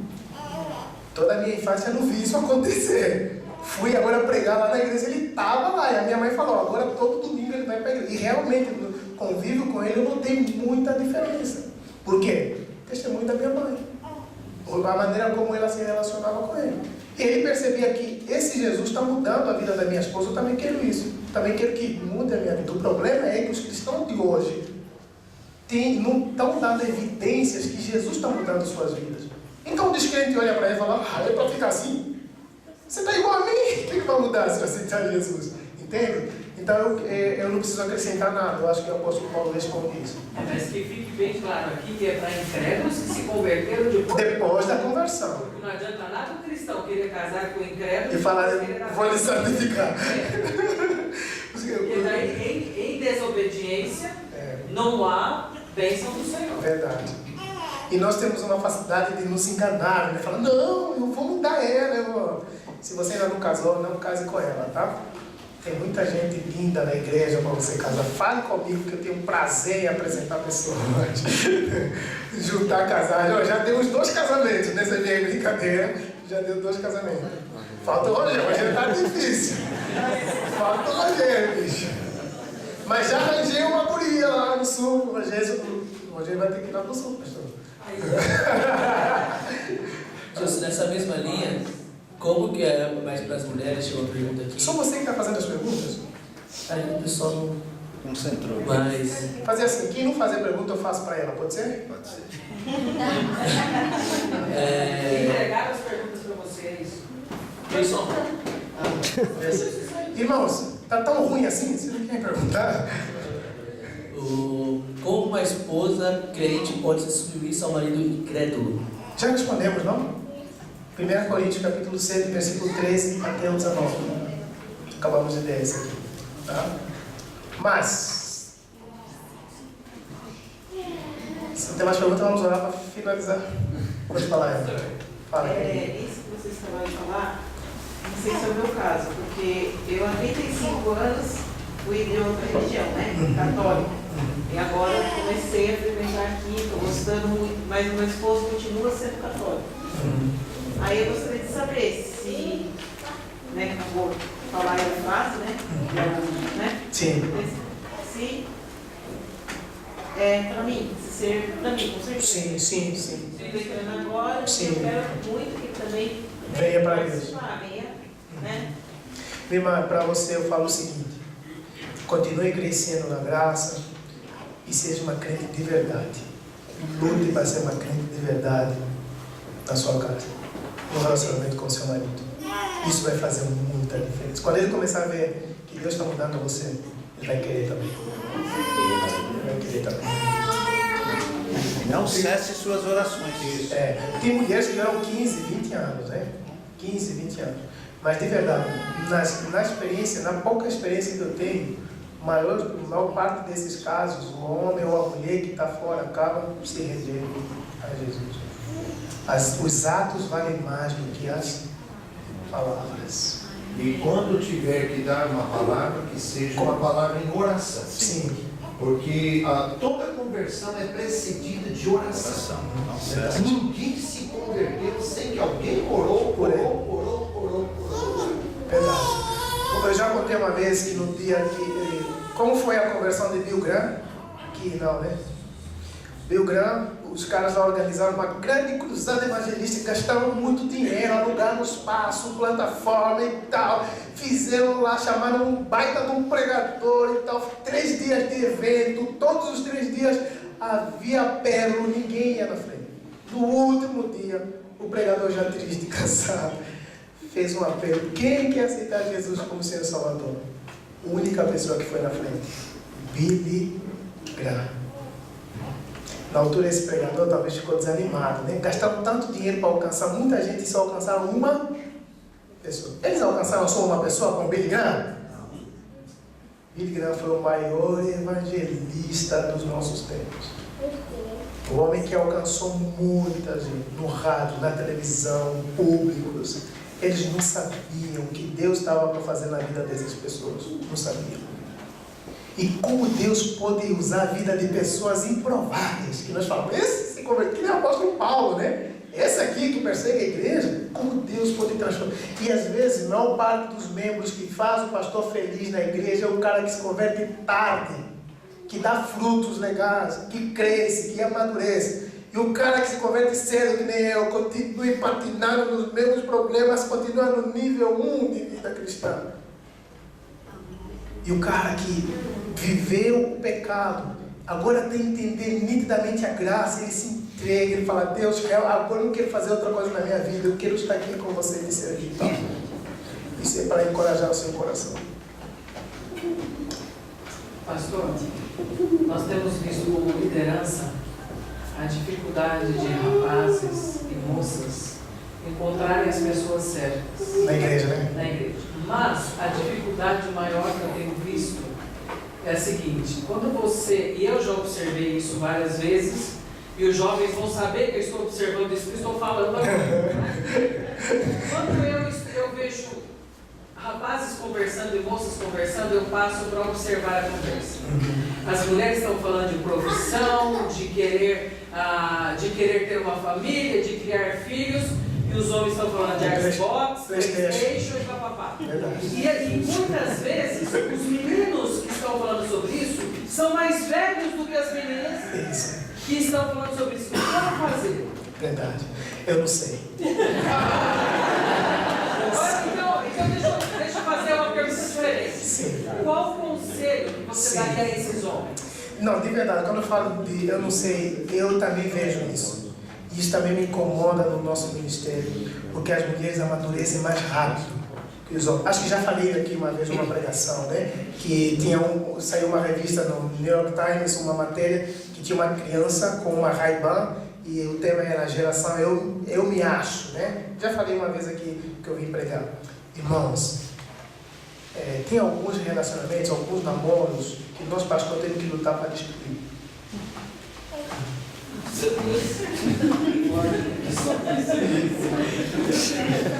Nós já fizemos isso várias vezes. Porque sabe por quê? Você percebe a tamanha... Isso, sabe? E você fala, essa menina é tão preciosa para estar na mão desse cara. Esse cara nem tem noção da mulher com quem está casado. Ele tem um filhinho de papai e mamãe. Esse cara nem devia estar casado. Então, de verdade, eu acho que hoje em dia, a nossa grande luta no ministério é justamente essa. Eu não sei como vamos trabalhar essa questão. Talvez um conselho seria investir nos homens para eles aprenderem a ser homem de verdade desde cedo. Para eles aprenderem a ser homem de verdade. A gente não pode dizer também. É verdade. A gente não pode dizer também que está faltando um pouco dos pais. Sim, com certeza. Boa, Fernando. Com certeza. O primeiro trabalho educacional são os Eu pais. acho que a mesma comunhão que as mulheres têm com as moças, com as jovens, muito que a gente faz, Sim. eu acho que os homens têm que ter mais com os garotos mais novos da igreja. Sim. Os casados, fazerem mais programas, conversarem mais para passar isso. No retiro nós trabalhamos Tito e fala isso. Lembram disso? Os homens mais experientes ajudarem os homens menos experientes. As mulheres mais experientes ajudarem. Só que o homem tem muitos bloqueios, sabe? Muitos bloqueios. Eu acho que assim, pastor, vamos dizer, o meu pai, hoje ele administra obras, mas antigamente ele era pedreiro, ele trabalhava por dia com o pedreiro. E ele me levava nas férias para trabalhar com ele. Não, você não vai ficar na rua, você vai para o serviço comigo. Nem que você vá lá para ficar sentado lá. Mas é melhor você sentado lá do que você sentado na rua com uma amizade que não vale a pena. Sim. Então eu ficava lá. Hoje em dia, os pais pensam assim, eu não quero essa vida para o meu filho, porque eu trabalho com obra, aí eu olho e falo, não, eu não quero isso para o meu filho. Porque eu não vou querer para ele uma coisa que me criou e me fez digno e homem. Então eu acho que muitas vezes a gente fala, não, meu filho não quer essa vida porque é uma vida sofrida. Sim. E aí a gente tira isso dos filhos e estamos dando para ele vidas que não estão levando a nada. Verdade, eu concordo com você. Irmãos, eu confesso a minha limitação, né? Limitação até de experiência quando chega nessa parte. Eu consigo observar isso acontecendo. Só que eu ainda não sei como que nós vamos sentar. E talvez é uma coisa que poderíamos até combinar, sentar com outros líderes, estudar esse fenômeno que tem acontecido e ver como nós podemos atuar, porque são várias igrejas. Porque é um fenômeno que eu vou dizer para você que nós estamos observando há uns 10, 15 anos. Não é uma coisa nova, né? Na minha geração, eu casei com 23 anos, já estava me sentindo atrasado em casar. Eu estava atrasado. Meu primeiro carro tinha 19 anos. Cara, nem carro pago. Meu carro, não é parcelado. E agora não tem essa questão do parcelamento. Meu primeiro carro, com 14 anos, eu trabalhei de faxineiro, de varrer ruas. Para ter dinheiro, para ter grana, para conseguir comprar presente para namorado. Na altura, aqueles namorinhos, sabe, da igreja, aqueles namorinhos. Bancava a minha menina lá, mano. Mas bancava. Você vai me trazer problemas. Eu acho que o culpado disso mesmo são os próprios pais. Eu vou falar diferente à minha família. Vamos supor, eu tenho um primo de 40 anos. A mãe dele passa a mão na cabeça dele até hoje. O filhinho está precisando de dinheiro para pagar. Onde ele vai crescer? Nunca. Porque ele sempre tem um apoio. Não tinha alguma coisa, vou para casa da mãe? Não sei o quê. Agora, meus pais não. Eu engravidei com 23 anos, solteiro. Agora a gente te deu tudo, agora você vai pegar e se virar. Nunca mais eles me ajudaram assim. Me viro bem, trabalho, faço minhas coisas e pronto. Meu outro primo, ele se vira também perfeitamente. Mas esse outro que tem, acho que 42, vive na onda da mãe. Qualquer coisinha liga. Vai na mamãe. É ridículo isso. Pra mim não é papel de homem. Sim. Esse problema vai muito além do que a gente pode perceber. Sim. Saindo da universidade agora, o que eu observo é o crescimento do homossexualismo relacionado a essa área. Porque muitas mulheres acabam sendo frustradas. Sim. E o casal homossexual, eu conheço alguns da universidade, em que o oposto, ele é tudo que desejava no homem. Nossa. Então a mulher é trabalhadora, Já que ele não se faz tudo, então acabou. Então, eu comento muitas vezes isso lá em casa, eu falo, é o que está acontecendo, está crescendo porque elas acabam achando em outra mulher. Sim, o que Foi criada por pai de mulher diferente, onde a mulher é trabalhadora, busca, vai atrás, mora sozinha, independente, e ela olha e fala, poxa, tudo que eu queria, vou ser independente, e aí ela olha pro cara na casa dos pais, lá comendo a papinha da mãe ainda, botando leite com Nescau pra ele de manhã. E a mulher lá fazendo. Esse é o momento, irmãos. Esse é o momento que eu até fico constrangido por não ter respostas, né? E eu não tenho que inventar respostas. Eu não sei, talvez outras pessoas mais experientes vão saber, né? Eu não sei o que fazer. Eu também percebo isso na minha própria família. Eu tenho um irmão que eu trouxe para o Brasil, tem a vida dele, o menor deles. Só não tem namorada, senão o cara trabalha, faz faculdade. Ele é um homem de verdade, só não tem namorada. Ele não tem namorada, o cara não sabe falar, só isso. A oportunidade o cara tem para ter namorado, só que ele não sabe chegar na vida e falar. Eu já falei, vou chegar, eu vou pedir para te entregar, meu filho. E nós temos um outro irmão sou da parte do pai, né? O meu pai teve uma relação extraconjugal e teve um filho. E esse meu irmão, primeira vez engravidou, quando veio para o Brasil. Aí os pais falam, tá bom, vamos administrar, vamos cuidar, não quero dar menina, se eu engravidei, não sei o quê. Tá bom, vamos criar os filhos na casa dele, tudo bem.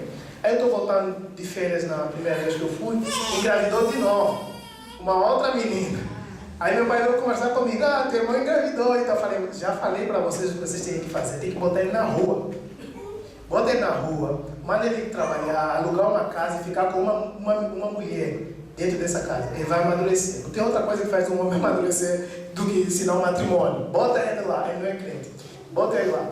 Aí ele todo carinhoso, não, meu filho, não vou fazer isso, tá bom. Agora que eu fui passar a férias lá, porque eu fui trabalhar, no domingo, meu pai falou, então, tem um assunto aí para você tratar. Eu falei, que assunto? Então, é o teu irmão. Eu falei, engravidou de novo? Engravidou de novo. Eu falei com meu pai, nunca mais me fale sobre esse assunto. Nunca mais. 3 vezes que eu ensinei como vocês devem lidar, você não quis fazer. E agora eu estou falando para você como pastor.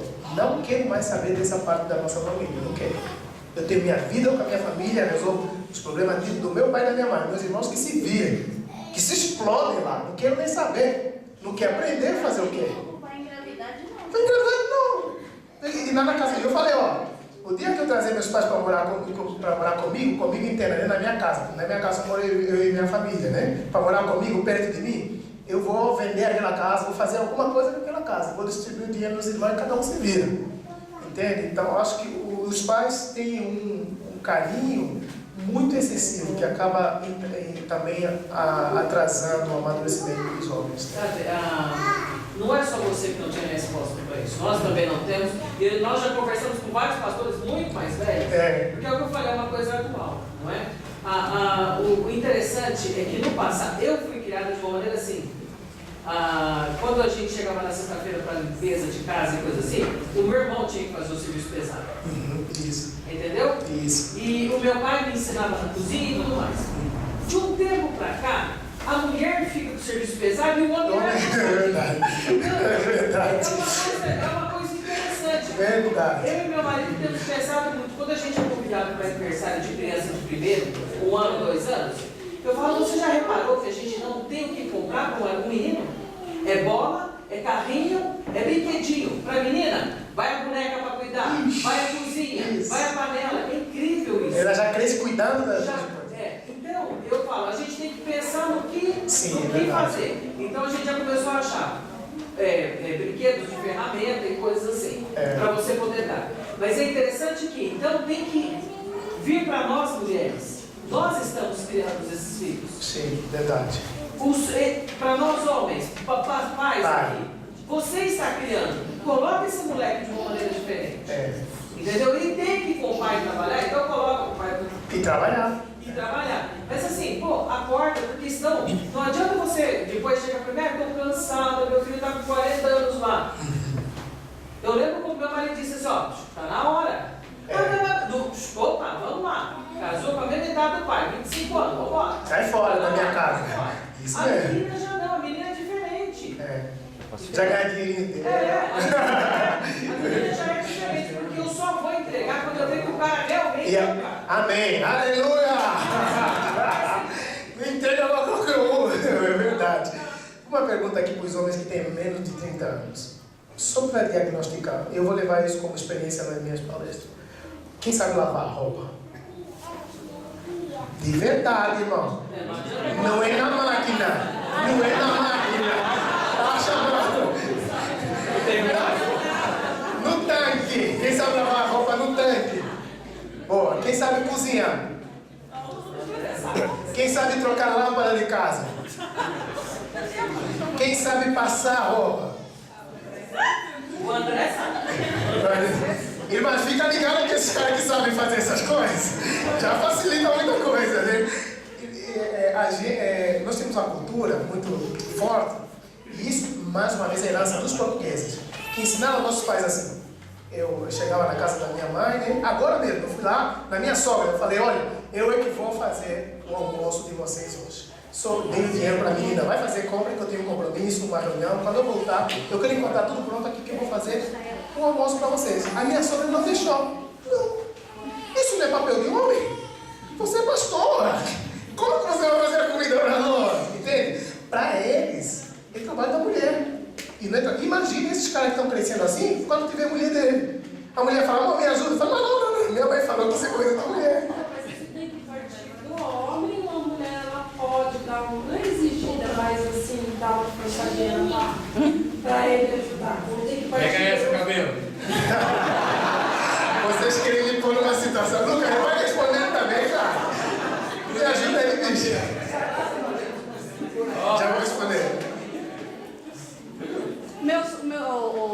Meu mais velho sempre falou assim, a mãe me ensina a fazer a comida, né? Faz o básico até, de vez em quando, muito melhor do que eu, né? Passa uma roupa, eu saía para trabalhar, ele sempre arrumava uma cozinha, lavava um banheiro para mim, né? Mas aí ele falava assim, mãe, eu quero aprender porque um dia eu vou embora de casa, mas já vai para 25 anos.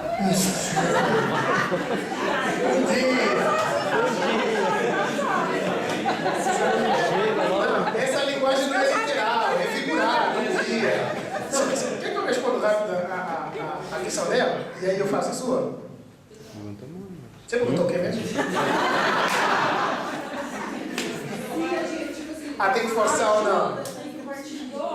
Ele você, eu vou te ajudar. Ou você pode pedir, dar uma forçadinha lá. Eu acho que, irmã, se você esperar. Fazer uma chantagem emocional. Não precisa. Mas assim, de verdade, conhecendo. Eu sou homem, meu coração é bom que você faça.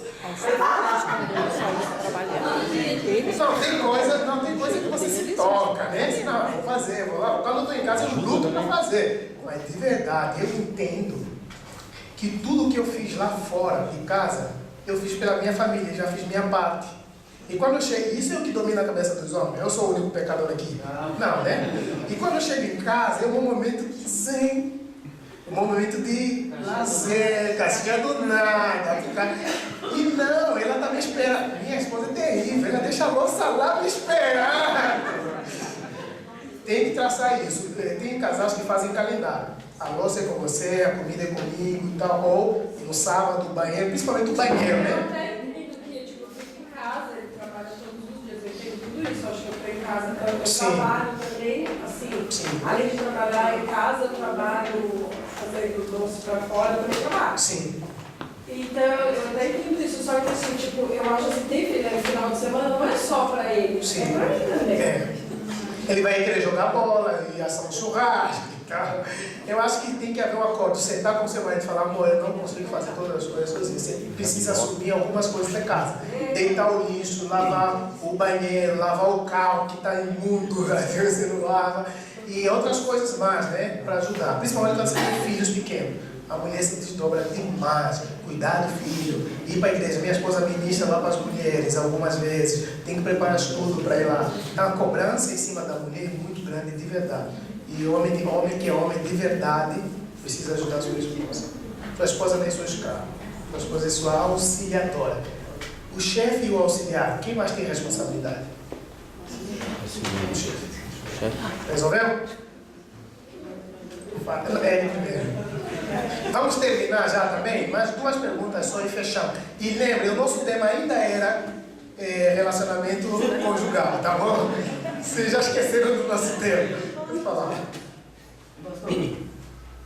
Eu venho de uma família que é assim, eu estou 39 anos hoje, mas eu sempre lavei louça lá, quando minha mãe pedia, como eu sou mais velha, eu sempre fiz isso. Hoje, eu quero saber, você que é casal, né? Eu quero saber como, hoje, você vai pedir o filho, lava a louça, ele falar não, e só. Como faz, obriga para ele lavar a louça? Então tapa nele, bicho. Senta a mão nele, corrente nele. E antigamente não, a mãe falava, quando chegava, eu mas hoje, para o filho, não falava, conta, acabou. Irmãos, eu falo essas coisas brincando, tá? Me tolere. Mas tem uma questão que é muito sensível aqui. E os cristãos têm que ser corajosos, tá? Educação dos filhos. Prepara para mim. Meu filho, que condições ele tem para falar para mim? Não. Por quê?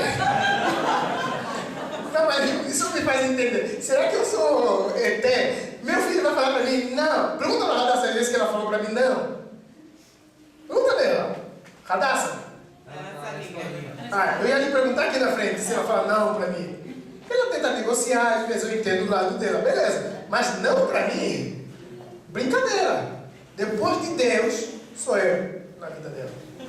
Então, o nosso problema com a educação de filhos é que nós somos muito românticos. E nós estamos estragando essa criançada toda. Porque uma criança hoje fala mal no professor, bate pastor, bate todo mundo.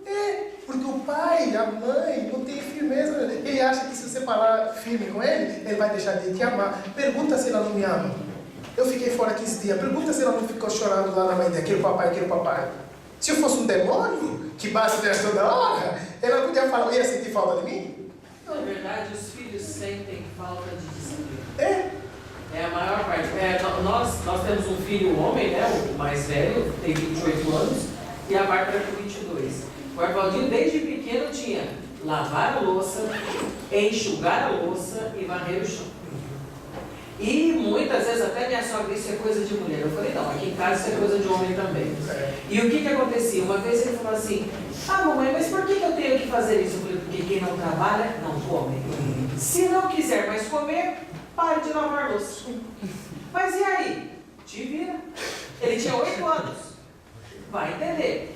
E assim que a irmã nasceu e parei de amamentar e entrou na mamadeira, nós tínhamos o nosso trabalho a fazer. O trabalho dele era, além de arrumar a cozinha, fazer a mamadeira da irmã. Tá certo que ela exagerou um pouquinho, né? Às 4 anos, e era só ele que tinha que fazer.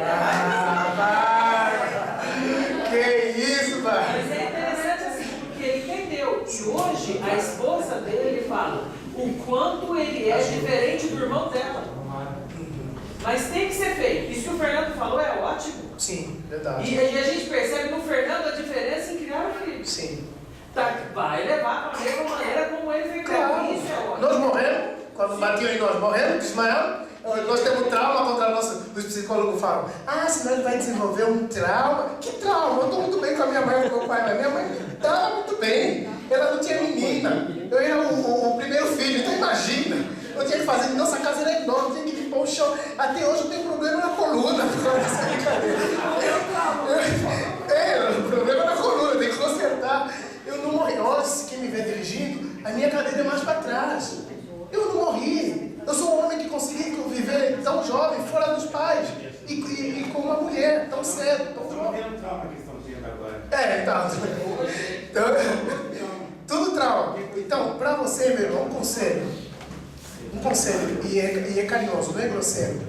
Se o filho diz para você não, Às vezes, ele quer saber até onde você é capaz de ir. Às vezes ele está testando você. Ele quer saber até onde você vai com ele. E se você começa a recuar na primeira vez que ele te confronta, porque ele está te confrontando. Se você recua a primeira vez que ele te confronta, ele vai te confrontar toda hora, porque ele vai entender que você é um fraco. Esse é meu filho que ele falou. Então, Tá. pastor, Então, se eu soubesse, eu ia falar essas coisas, né? Brincadeira. Mas, tipo assim, pastor, eu entendo tudo isso aqui que está acontecendo hoje. Por isso que todo mundo fala, a igreja que estou um tempo frequentando a igreja, fala assim, que você, se você separou, você não casa de novo. Porque como que eu vou confrontar o filho dela, que já tem 15 anos, e como que eu faço? É muito difícil para mim. Confie na graça de Deus para restaurar essa situação. Eu confio, eu joelho, peço, o pastor já me fez várias vezes falar oração, mas... Eu entendo, irmãos, eu sei que... Daqui 10, 20 anos, eu não vou estar aceitando. Eu sei que isso é muito difícil, mas você precisa ser um pai para ele. E pai é firmeza. Mas nem... Tá? É o que eu posso te dizer. Tá? Eu acho que você... Eu entendo a delicadeza desse assunto. Não é um casamento que vocês vieram juntos. Tudo bem, mas você é o líder agora? Não. Precisa ser. Precisa ser. Tem que conversar com o pastor essa situação, tá? Irmãos, essa é a última pergunta mesmo, tá? Talvez sou o Fernando para fechar. Eu preciso ser... Eu preciso ser fiel ao tempo. Eu já trazei e não preciso arrastar vocês. A minha é importantíssimo. Só uma questão, irmãos. É por causa disso. Alô, terra. É por causa disso que todas as autoridades hoje sofrem. O pastor sofre. Qualquer um chega aqui a apontar o dedo para o pastor. Faz isso comigo. Compra uma Bíblia. Não, vem para mim, você não sei o quê. Faz isso comigo. Nós temos que aprender as pessoas a ficarem em seus lugares. Você não é ovelha? Fica quietinho. Você não é filho? Fica quietinho. Foi Deus que me levantou para isso, não foi Deus? Eu sou muito mais novo que vocês, tudo certo. Eu falo isso na minha igreja, né? Mas foi Deus que me levantou para isso. E quando nos levantamos contra essa autoridade, nós estamos levantando contra quem? Romanos capítulo 13. É contra Deus. Você não educa seu filho, não é só você que sofre. O pastor um dia sofre. O professor na escola um dia sofre. O líder de classe um dia sofre, porque ele não sabe se submeter. Ele não sabe, não tem limite. E ele sofre. Entende? Pastor, com relação ao casamento, muitas mulheres optam por tomar o anticoncepcional, certo? Eu e minha esposa decidimos cortar isso em casa, não toma mais. Só que eu fui atrás da cirurgia de vasectomia. Já ouvi dizer que é contra a vontade de Deus isso, fazer isso, fazer uma coisa que Deus fez perfeito, o homem desligar ali. É correto ou não correto? Eu tô... Posso te fazer uma pergunta?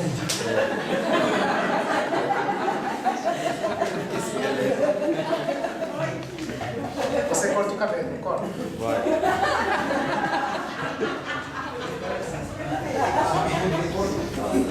Você respondia a tua pergunta? Respondeu. Vamos lá para encerrar? Então tá bom.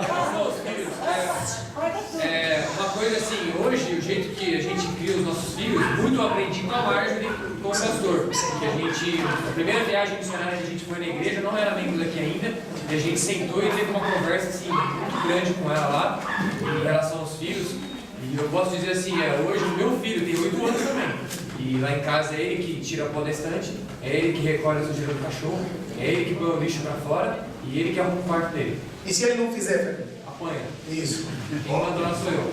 Ele sabe disso. E a menina tem 14 anos. Se ele com 8 faz isso, você imagina o que ela faz. Eu dobro. Orar, tá? Irmãos, eu sei que esse tema daria para mais conversa, mas eu acho que já passei, inclusive, já abusei do tempo que eu tinha para fazer aqui. Muito obrigado por essa oportunidade de estar compartilhando a palavra de Deus com os irmãos. Me perdoem as minhas limitações de conhecimento, de experiência, e que Deus possa continuar abençoando a sua igreja e as famílias de vocês sejam realmente fortalecidas. Amém? qualquer outra coisa podemos conversar lá fora. Na verdade, até prefiro que vocês conversem com o vosso pastor, tá? Esses assuntos você levantou, procure o pastor para conversar, tá bom? Vamos orar. Se puder ficar de pé para nós orarmos. Meu Pai, eu sou muito grato por essa manhã, pela maneira como o Senhor tem usado nossas vidas, pela sua graça. Obrigado, Deus, pelo teu nome seja glorificado. Obrigado pelos ensinos do apóstolo Paulo, de Moisés em Gênesis e também de Paulo em 1 Coríntios 7. Deus, que o Senhor possa fazer com que casais dessa igreja sejam saudáveis, cheios do teu Espírito. Não tem alguma outra coisa que pode resolver as nossas inadequações se não sermos cheios de Ti. Se não sermos cheios de Ti, as nossas frustrações vão continuar. Porque nós não temos as respostas. Só o Senhor tem as respostas para a nossa vida. Estabeleça a sua paz, meu Deus, nessas famílias. E dê a sabedoria aos homens para que possam ocupar suas posições de líderes.